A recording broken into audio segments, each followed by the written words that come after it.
السلام علیکم ورحمۃ اللہ وبرکاتہ۔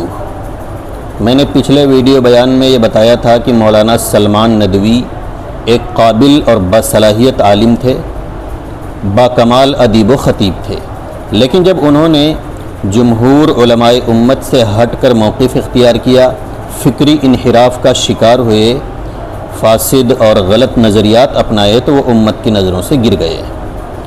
کئی مخلص دوستوں نے مجھے یہ حکم دیا کہ مولانا سلمان ندوی کی گمراہی کے جو اسباب ہیں ان کی بھی وضاحت کر دی جائے، تو میرے خیال میں مولانا سلمان ندوی کی گمراہی کے 3 سبب ہیں۔ پہلا سبب ہے، اور یہی سب سے بڑا سبب ہے، وہ ہے جمہور علماء امت اور جمہور اہل حق پر عدم اعتماد۔ انہوں نے جمہور علماء امت پر اعتماد نہیں کیا، اسی لیے صحابہ کرام کے سلسلے میں جمہور سے ہٹ کر موقف اختیار کیا۔ الصحابۃ کلہم عدول، جو جمہور کے نزدیک ایک ضابطہ ہے، اس کو انہوں نے نہیں مانا۔ صحابی کی جو تعریف جمہور کے نزدیک متفقہ تعریف ہے، اس تعریف سے ہٹ کر الگ تعریف انہوں نے کی، جس کی وجہ سے انہوں نے یہ بھی کہا کہ صحابہ میں بہت سارے صحابہ کرام منافق بھی تھے۔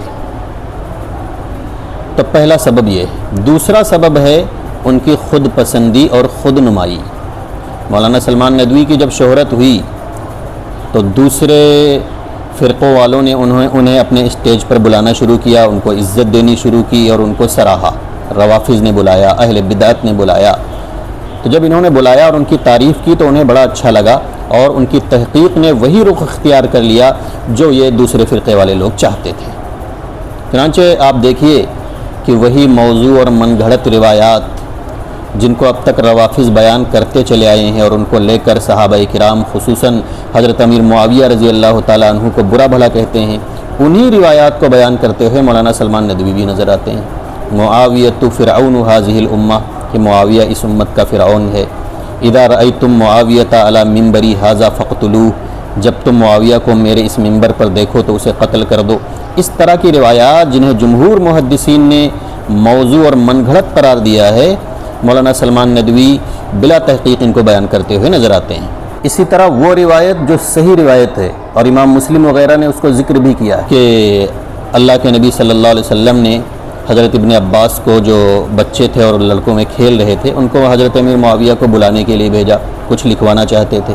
حضرت امیر معاویہ رضی اللہ عنہ کھانا کھا رہے تھے تو عبداللہ بن عباس نے واپس آ کر کہا کہ کھانا کھا رہے ہیں۔ دوبارہ بلانے کے لیے بھیجا، دوبارہ آ کر کہا کہ کھانا کھا رہے ہیں۔ حالانکہ کوئی اس میں صراحت نہیں کہ عبداللہ بن عباس نے حضرت امیر معاویہ کو بتایا ہو اور انہوں نے انکار کر دیا ہو، ایسا کچھ بھی نہیں۔ تو حضور نے جب یہ دیکھا تو فرمایا لا اشبع اللہ بطنہ، کہ اللہ اس کا پیٹ نہ بھرے۔ تو اس کو لے کر امیر معاویہ رضی اللہ عنہ پر تان و تشنیع کی گئی کہ اللہ کے نبی نے انہیں بد دعا دی۔ حالانکہ یہ بد دعائیہ کلمہ نہیں ہے، بلکہ اس طرح کے کلمات، اس طرح کے جملے عربی محاوروں میں رائج تھے، اور اپنوں کے لیے اپنائیت کے طور پر ان کی چھوٹی موٹی غلطیوں پر تنبیہ کے لیے بولے جاتے تھے۔ اور بھی بہت سارے اس طرح کے جملے ہیں جو دوسرے صحابہ کے لیے آپ صلی اللہ علیہ وسلم نے بولے ہیں۔ حضرت معاذ بن جبل کے لیے فرمایا سکلت کا امّ کا، تیری ماں تجھے روئے۔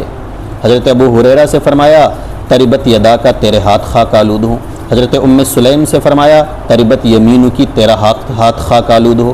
حضرت صفیہ رضی اللہ عنہا سے فرمایا اقرا، حلقہ، بانجھ، سرمنڈی۔ تو اس طرح کے الفاظ اپنوں سے اپنائیت کے طور پر بولے جاتے تھے۔ اسی لیے حضرت امام مسلم رحمۃ اللہ علیہ نے اس حدیث کو حضرت امیر معاویہ رضی اللہ عنہ کے فضائل میں ذکر کیا ہے۔ تو بہرحال یہ روایات ہیں جنہیں روافظ بھی بیان کرتے ہیں، اور مولانا سلمان ندوی نے بھی بلا تحقیق ان روایات کو بیان کیا۔ اور یہ اس وجہ سے ہوا کہ مولانا سلمان ندوی کو جب انہوں نے عزت دی، سراہا، تعریفیں کی، تو وہ ان کی طرف بہتے ہوئے چلے گئے۔ تیسرا سبب ہے ان کا تکبر اور ان کی ضد۔ مولانا سلمان ندوی کے اندر اگر عاجزی ہوتی، انکساری ہوتی، تو جب بڑے بڑے علماء کرام نے انہیں سمجھایا تھا تو وہ سمجھنے کی کوشش کرتے۔ مولانا رابع حسنی ندوی، مولانا سعید الرحمن اعظمی جیسے بڑے علماء کرام جن کی وہ اس سے پہلے بہت عزت کیا کرتے تھے، اور اسی طرح ندوۃ العلماء کے دوسرے بڑے علماء اور دارالعلوم دیوبند کے اکابر علماء کرام اور دوسرے بہت سے علماء نے انہیں سمجھانے کی کوشش کی، لیکن مولانا سلمان ندوی نے یہ سمجھا کہ میں ہی سب سے بڑا ہوں، میرے سامنے کوئی کچھ نہیں ہے، اس لیے انہوں نے ان اکابر علماء کرام کو چیلنج کیے اور ان کی بات کو ماننے سے انکار کر دیا۔ تو بہرحال یہ وہ اسباب ہیں جن کی وجہ سے مولانا سلمان ندوی جیسا قابل اور باصلاحیت آدمی بھی راہ حق سے ہٹ گیا۔ آدمی کو چاہیے کہ جب اللہ تبارک و تعالیٰ اسے علم و فضل سے نوازے تو عاجزی اور انکساری بھی ہو، اور جمہور علماء امت پر اور بزرگان دین پر اعتماد بھی ہونا چاہیے۔ اللہ تبارک و تعالیٰ ہم سب کو اس کی توفیق عطا فرمائے اور ہم سب کو اللہ تبارک و تعالیٰ صراط مستقیم پر قائم و دائم رکھے۔